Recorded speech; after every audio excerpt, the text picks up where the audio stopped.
ल अब गाइस हामी एउटा ढुङ्गा देखाउँदैछु यो ढुङ्गा चाहिँ है एकदम खोला भन्दा पनि ठुलो के अरे एकदम घर भन्दा पनि ठुलो छ है यो चाहिँ मैले जुम गरेर तपाईँहरूलाई नजिक ल्याएको छु यो चाहिँ घर भन्दा एकदम ठुलो छ अनि यो हेर्नुहोस् यो म हटाउँछु भने यो कति सानो पर छ कि एकदम मैले चाहिँ जुम गरेर लिएर आएको है खोलामा छु आज हामी गाइस आज खोलामा गयो मजा लाग्छ कि है कति राम्रो ठाउँ छ क्या पानी रमाइलो छ खोलाहरू माथिबाट आज कताबाट है यो हेर्नु गाइस कति रमाइलो छ हेर्नु खोलाहरू माथि खन्द्राबाट आएको छ गाइस देख्न सक्नुहुन्छ है त्यो माथि झोरबाट आएको गाइस तपाईँको त्यहाँबाट आइरहेको छ है त्यहाँबाट माथिबाट झर्दै आएको छ है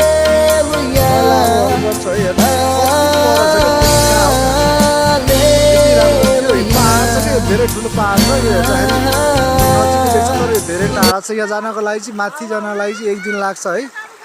1 दिनमा पनि हामी चाहिँ त्यहाँ गइसक्दैन क्या यो डाँडामा चाहिँ ठुलो डाँडा छ है पहाड छ यो चाहिँ एकदम जङ्गल एकदम जोरजार जङ्गल छ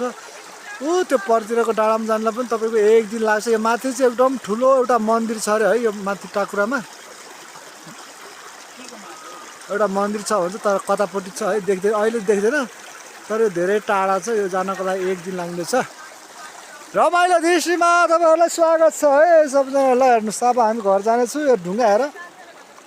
खोलामा हेर न ढुङ्गा गाइस यत्रो ढुङ्गा यहाँ छरेर बढिरहेको मान्छे लडे जस्तै ढुङ्गाहरू पल्टक लडेर बसेछ यति राम्रो पानी छ ओके सबैलाई बाई बाई